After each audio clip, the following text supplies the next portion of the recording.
Hello மக்களே, எல்லோரும் எப்படி இருக்கீங்க? நான் Bhavani Balaji, divine Darshan with BB channel இருந்து. ஸோ நம்ம இன்றைக்கி என்ன ஒரு வீடியோ பார்க்க போகிறோம் அப்படின்னு பார்த்தீங்கன்னா, ஒரு வைணவ ஸ்தலத்தை தான் நம்ம இன்றைக்கி பார்க்க போகிறோம். இந்த ஸ்தலம் எங்கே இருக்குது, இந்த ஸ்தலத்தின் சிறப்பு என்ன, இந்த ஸ்தலத்தை நம்ம சேவிக்கிறதுனால நமக்கு என்ன பாகியங்கள் கிடைக்கும், இதன் சிறப்புகள் எல்லாத்தையும் பற்றி டீட்டெயில்டாக இந்த வீடியோவில் நம்ம பார்க்கலாம். இந்த வீடியோக்குள்ளே போகிறதுக்கு முன்னாடி என்னோட சேனலை எல்லாரும் சப்ஸ்கிரைப் பண்ணிக்கோங்க, லைக் பண்ணுங்கள், உங்கள் ஃப்ரெண்ட்ஸ் அண்ட் ஃபேமிலியோட ஷேர் பண்ணிக்கோங்க. வாங்க இப்போ வீடியோக்குள்ளே போகலாம். கரிமுக வரதராஜ பெருமாள் கோவில் சென்னை கோயம்பேடுலேருந்து சுமார் ஒரு 2 கிலோமீட்டர் தொலைவில் இந்த கோவில் இருக்குது. சென்னை பாரிமுனையிலிருந்து ஒரு 12 கிலோமீட்டர் தொலைவில் இந்த கோவில் நெற்குன்றத்தில் அமைந்திருக்கிறது. இந்த கோவில் வரத்துக்கான கூகுள் மேப் லிங்க்கு, அட்ரஸ் எல்லாமே நான் டெஸ்கிரிப்ஷன் பாக்ஸில் கொடுக்குறேன், பார்த்து தெரிஞ்சுக்கோங்க. சிறிய அழகான கோவில். கோவில் என்ட்ரன்ஸ்லேயே பார்த்தீங்கன்னா பெரிய திருவடிகளும் சிறிய திருவடிகளும் இருப்பாங்க. அவங்கள சேவிச்சுக்கிட்டே நம்ம உள்ள கோவிலுக்குள்ளே போகலாம். கோவில் என்ட்ரான உடனே பார்த்தீங்கன்னா ஐஸ்வர்ய கணபதி அப்படின்னு சொல்லிட்டு கணபதி இங்கே இருக்கிறாரு. அவரை சேவிச்சுட்டு கொஞ்சம் உள்ளே போன உடனே ஸ்ரீ சுவாமி சன்னதி இங்கே இருக்குது. ரொம்ப அழகாக எங்கள் ராமபிரான் பட்டாபிஷேக கோலத்தில் சீதை மற்றும் லக்ஷ்மணனோடு சேர்த்து காட்சி தருகிறார். அவருக்கு நேர் எதிர் சன்னதி பார்த்திங்கன்னா வரத ஆஞ்சநேயர் அப்படின்றது அந்த ஆஞ்சநேயரோட திருநாமம். இங்கே பெருமாள் மட்டும் வரதராஜ பெருமாள் இல்லைங்க, ஆஞ்சநேயரும் நானும் வரம் கொடுக்க காத்து கொண்டிருக்கிறேன் அப்படின்னு சொல்லிட்டு அவரோட திருநாமமும் ஸ்ரீ வரத ஆஞ்சநேயர். ஸோ இங்கே எல்லாருமே நம்மளுக்கு வரம் கொடுக்கறதுக்காக காத்துட்ருக்காங்க. ஆஞ்சநேயர் சன்னதியை தாண்டின ஒன்று த்விஜசம்பம் பலிபீடம் இருக்குது. இந்த விமானத்துக்கு பேர் தான் புண்ணியகோட்டி விமானம். இந்த விமானத்தோட நேர்கீழே தான் நம்மளுடைய கரிவரதராஜ பெருமாள் இருக்கார்.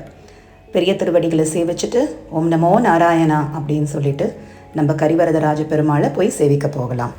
கரிவரதராஜ பெருமாள் 4 திருக்கரங்களுடன் ஸ்ரீதேவி பூதேவி சமேத காட்சி தருகிறார். 2 திருக்கரங்களில் சங்கு மற்றும் சக்கரமும், மற்ற 2 திருக்கரங்கள் அபய வரத முத்திரையுடன் காட்சி தருகிறார். இங்கே ஸ்ரீதேவி தாயாரும் பூதேவி தாயாரும் கூர்ந்து கவனிச்சிங்கன்னா ஒரு பக்கமாக ஒரு சாஞ்சா மாதிரி, பெருமாளை நோக்கி சாஞ்சா மாதிரி நளினமாக நின்று கொண்டிருப்பாங்க. அது ஒரு அழகாக இருக்கும் பார்க்குறதுக்கே. இங்கே பெருமாளை எப்படி தரிசனம் பண்ணலாம் தெரியுமா? நம்ம உள்ள கர்ப்பகிரகத்துக்கு முன்னாடி நம்ம நின்று தரிசனம் பண்ணுறதுக்கு முன்னாடி அவங்க ஒரு துணி திரைச்சீலை போட்டுடுவாங்க. அப்புறம் உள்ளே இருக்கிற வெளிச்சமெல்லாம் நிறுத்திட்டு தீப ஒளியில் பெருமாளுடைய திருமுகத்தை அந்த தீப ஒளியை காமிப்பாங்க. அப்போது பெருமாளுடைய அந்த நேத்திரங்கள் கருவிழிகள் இருக்கிறத அழகாக பார்க்கலாம். அவருடைய கருவிழிகள் நகர்றதையும் நம்மளால் பார்க்க முடியும். இந்த காட்சியெல்லாம் சொன்னால் நமக்கு புலப்படாதுங்க. நேரில் பார்க்கும் பொழுது அதோட இன்பம், ஆனந்தம், அருள் எல்லாமே கோடி கோடி. இங்கே இருக்கிற பெருமாள் மூலவருக்கும் உற்சவருக்கும் வித்தியாசம் இருக்குங்க. இங்கே மூலவர் அபயவரத முத்திரையோடு காட்சி கொடுக்குறாரு இல்லையா? ஆனால் உற்சவர் கையில் கதையோடு நிற்பார், சத்யநாராயண ஸ்வரூபமாக காட்சி கொடுக்குறார். அதனால் இந்த கோவிலில் பௌர்ணமி நாட்களில் சத்யநாராயண பூஜை வெகு சிறப்பாக நடக்கிறது. இங்கே நாம் தீபமணி, அதுக்கப்புறம் உத்தரக்கிண்டி, இந்த தட்டு, பூக்கள் இதெல்லாம் மட்டும் எடுத்துகிட்டு இங்கே ஒரு 151 ரூபாய் கட்டணம் செலுத்தி நாம் இங்கே சத்யநாராயண பூஜையில் கலந்துக்கலாம். மாலை ஒரு 6 மணிக்கு ஆரம்பித்து 8:30 மணிக்குள்ளே முடிஞ்சிடும். அவங்களே மற்ற ஐட்டம்ஸ் எல்லாம் கொடுத்துருவாங்க. பூஜைக்கான தேவையான ஐட்டம்ஸ் கொடுத்து நமக்கு பிரசாதமும் கொடுப்பாங்க. அது ஒரு சிறப்பான விஷயம் இந்த கோவிலில் நடக்கிறது. இந்த கோவிலில் பல சிறப்பான விஷயங்கள் இருக்குது. சந்தான கோபால சுவாமி இருக்கார். குழந்தை வரம் வேண்டி வரவங்களுக்கு இங்கே இருக்கிற சந்தான கோபால சுவாமிக்கு பால், வெண்ணெய், அவல் அதெல்லாம் நைவேத்தியமாக பண்ணி அந்த தம்பதியர்கள் மடியில் இந்த சந்தான கோபால ஏளனம் பண்ண செய்கிறாங்க. அப்படி செஞ்ச தம்பதிகள் நிறைய பேருக்கு குழந்தை பாக்கியம் கிட்டியிருக்கு. அதுலேயும் சில தம்பதியர்களுக்கு இரட்டை குழந்தைகள் பாக்கியமே கிடைச்சிருக்கு அப்படின்ட்டு இங்கே இருக்கிற பட்டாச்சாரியார்கள் சொல்கிறாங்க. இங்கே இருக்கிற பெருமாள் ஸ்வயம்பு மூர்த்தி. இந்த கோவிலோட புராணமே என்னென்னா கஜமோக்ஷம் தான். கஜனுக்கு மோட்சம் கொடுக்கறதுக்காக ஸ்வயம்புவா தோன்றினவர் தான் அப்படின்னு சொல்கிறாங்க. அதனால தான் அவருக்கு கரிவரதராஜ பெருமாள். நாம் இங்கே பெருமாளை சேவிக்கிறதுக்கு முன்னாடி முதல்ல தாயாரை தாங்க சேவிக்கணும்.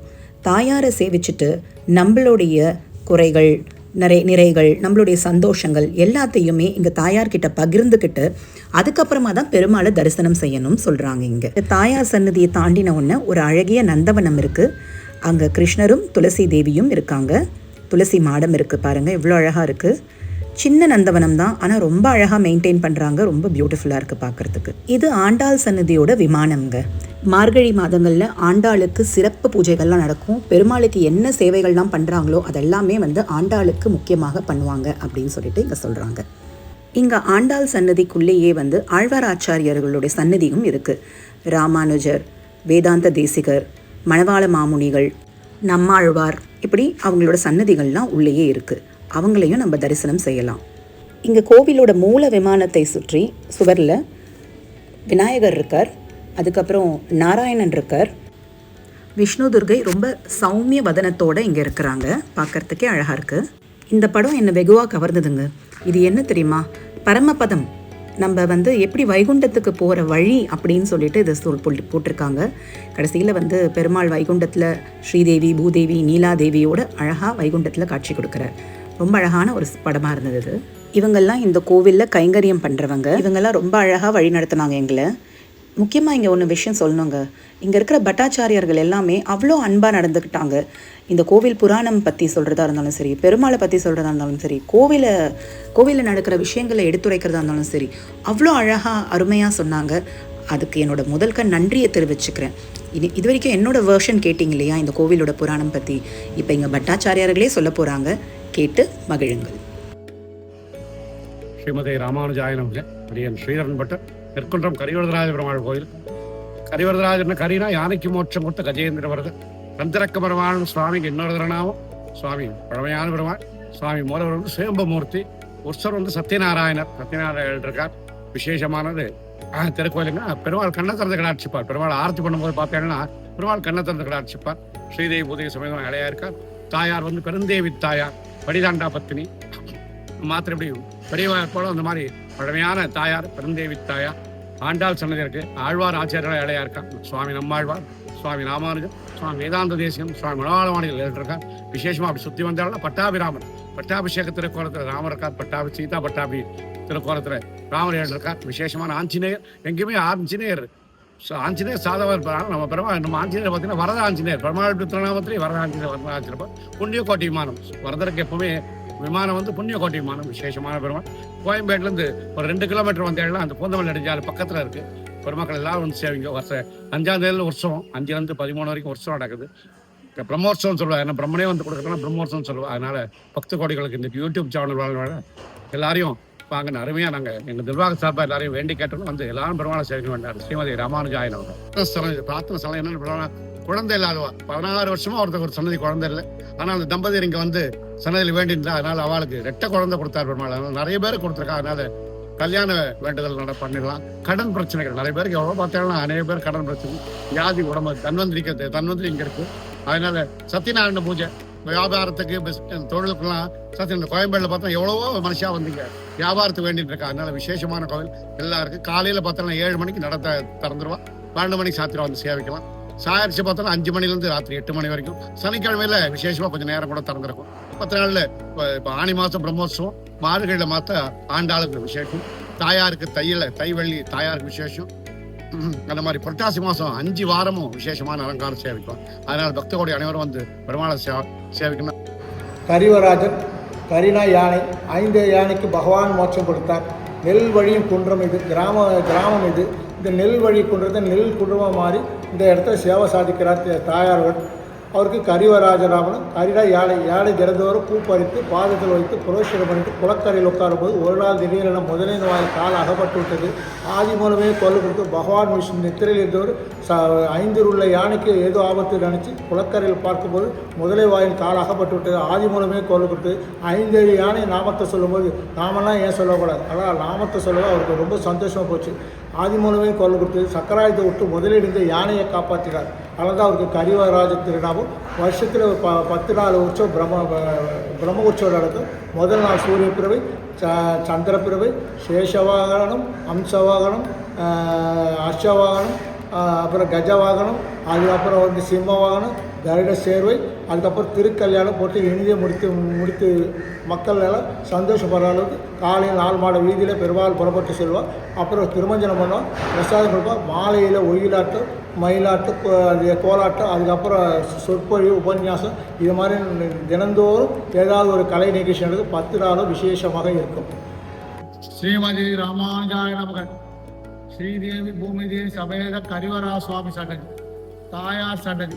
தாயார் பெருந்தேவி தாயார், கருணை உள்ளவர். தாயாரை தான் முதலில் வணங்க வேண்டும். ஏனென்றால் தாயிடம் அவங்களுடைய வேண்டுதலை சொன்னால் அற்புதமாக பெருமாள் கிட்ட போகும்போது அவங்க வேண்டுதல் நிறைவேறும். ஒவ்வொரு வெள்ளிக்கிழமை இங்கே மகளிர்கள் குங்குமார்ச்சனை செய்கிறான். குங்குமம் தான் ஐஸ்வர்யத்தை தரக்கூடியது. அதனால நீண்ட ஆயுள் நிறைந்த செல்வம் கிடைக்கும். ஒவ்வொரு வாரமும் 12 வாரங்கள் பண்றாங்க, சில பேர் வருஷ கணக்காக பண்றாங்க. குங்குமார்ச்சனையில வெள்ளிக்கிழமையில கிட்டத்தட்ட காலையில தாமரை பூ வச்சு பண்றாங்க, மாலையிலே தாமரை பூ வச்சு பண்றாங்க. காலையில் 8-10 மணி முதல் பகல் 12 வரை, மாலை 5 முதல் இரவு 8:30 வரை இங்கே குங்குமார்ச்சனை நடைபெறுது. குங்குமார்ச்சனைக்கு வேண்டியது குங்குமம், மஞ்சள், பூ, பழம், வெத்தலை பழம் வாங்கிக்கிறார். வேண்டிக்கிறான் 12 வாரம் பண்றான். சில பேர் வேண்டினால் நிறைவேறல அவளுக்கு வஸ்திரம், ஆபரணம், அப்புறம் பிரசாதம் இதெல்லாம் செய்து அவங்க வேண்டுதல் முடிச்சுக்கிறான் கடைசியில். அதனால் தாயார் கருணை உள்ளதுனால முதலில் தாயார் வணங்கிட்டு போகிறதுனால அவங்களுக்கு வந்து பெருமாள் கிட்ட போகும்போது எல்லா வனங்களும் கிடைக்குது. கல்யாணம் ஆகாத கல்யாணம் ஆகுது, குழந்தை இல்லாத குழந்தை கிடைக்குது, உத்தியோகம் இல்லாத உத்தியோகம் கிடைக்குது. பிரதானமாக குங்குமார்ச்சனை வியாபாரத்துக்கு, வியாபாரம் பண்ணுறவங்க அற்புதமாக குங்குமார்ச்சனை பண்ணால் வியாபாரம் தான் குங்குமம். இப்படியான அனுகிரகம் என்ற சன்னத்தில் நடக்குது. பெருந்தேவி தாயார் கருணை உள்ளவன். அதுதான் நாங்கள் எல்லாம் கும்பிடுது. லட்சுமி சாஸ்திர சசரஜ முத்தராஜ தனய ஸ்ரீ ரங்க தாபீஸ்வரி தாசி பூத சமஸ்த மமுக்தா லோகைக தீபாபுரம் ஸ்ரீமந்த கலாட்ச விபவன் பிரமேந்திர கதாதரா விவாம் குதிரத்து குடிந்தி சரசிதா வந்தே முகுந்த பிரியா. ஏன்னா முகந்த பிரியா பெருமாளுடைய பிரியா. பெருமாள் பாக்கடல பள்ளி கொண்டு இருக்கும் போது தேவன் வசூலும் பக்தில் வாசிக்கின்ற பாம்பும் அமிர்தத்தை கடையும் போது அதுலேருந்து தோன்றின மகாலட்சுமி. ஆனால் பெருமாள் பள்ளி கொண்டிருக்கும் இவ்வளோ அழகாக இருக்கிறார் சொல்லி பெருமாளை திருமணம் செய்திருக்கார். பெருமாளுடைய பால் மகாலட்சுமி என்ற அந்தஸ்து. அதனால பெருமாளுக்கே அந்த படம் கொட்டுது.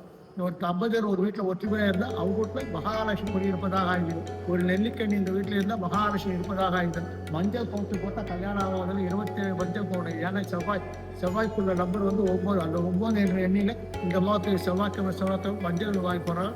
அதனால போட்டு மஞ்சள் போடுறது, அதுக்கப்புறம் குங்குமம் வாங்கி கொடுக்குறது, மஞ்சள் வாங்கி கொடுக்குறது, வஸ்திரம் வாங்கி கொடுக்குறது, இதெல்லாம் அவங்க வேண்டுதல் நிறைவேறிதான் பக்தர்களே இதை கொண்டாடுகிறார்கள். எங்களுக்கு ஒரு சந்தோஷமாக இருக்குது. அதனால் பெருந்தேவத்தாருக்கு குங்குமார்ச்சனை பிரதானது. நீண்ட ஆயுள் நிறைந்த செல்வம், குடும்ப ஐஸ்வர்யம் பெற குங்குமார்ச்சனை ஒவ்வொரு மகளிர் பண்ணுறோம். எல்லோருக்கும் அனுகிரகம். இதுலேருந்து ஒவ்வொரு வாரமும் விசேஷமாக இருக்குது. திருமகளும் திருவடிவும் திருவருளும் தெல்லறிவும் அருமையிலாமை உறவும் அளப்பரிய வடியரசும் கரும வழிப்பருக்கும் கலக்கவிலாக நின்ற அருள்வரத நிலையிலக்கில் அம்பென நானும் அமிழ்ந்தேனே. என்னங்க பட்டாச்சாரியார் சொன்னதை கேட்டிங்களா? கோவிலோட பெருமை, கோவிலோட புராணம், தாயாரோட சிறப்பு, ஆண்டாளோட சிறப்பு, இங்கே நடக்கிற பிரம்மோற்சவத்தின் சிறப்பு, குங்கும அர்ச்சனையின் சிறப்பு, சந்தான பாக்கியம் கிடைக்கிற அந்த பெருமாளோட சிறப்பு, சத்யநாராயண பூஜையின் சிறப்பு, இப்படி பல விஷயங்கள் இந்த கோவிலில் இருந்துக்கிட்டே இருக்குது. ஸோ நீங்கள் எல்லாருமே இந்த கோவிலை கண்டிப்பாக நீங்கள் வந்து தரிசனம் செய்யணும். நான் கண்டிப்பாக சொல்வேன், ஒரு தடவை நீங்கள் இந்த கோவிலுக்கு வந்தீங்கன்னா தொடர்ந்து வரணுன்ற ஒரு எண்ணம் தான் உங்களுக்கு ஏற்படும். ஸ்ரீராம ராம ராமேதி ரமே ராமே மனோரமே சஹஸ்ரநாம தத்துல்யம் ராமநாம வரானனே சர்வத்திர கோவிந்த நாம சங்கீர்த்தனம் கோவிந்தா கோவிந்தா கோவிந்தா. இந்த வீடியோ உங்களுக்கு இன்ஃபர்மேட்டிவாகவும் உங்களுக்கு பிடிச்சிருக்கோன்னு நான் நம்புகிறேன். உங்களுக்கு பிடிச்சிருந்தா லைக் பண்ணுங்கள், சப்ஸ்கிரைப் பண்ணுங்கள், ஷேர் பண்ணுங்கள் உங்கள் ஃப்ரெண்ட்ஸ் அண்ட் ஃபேமிலியோடு. மற்றும் ஒரு நல்ல பதிவில் உங்களை சந்திக்கிறேன். நன்றி, வணக்கம்.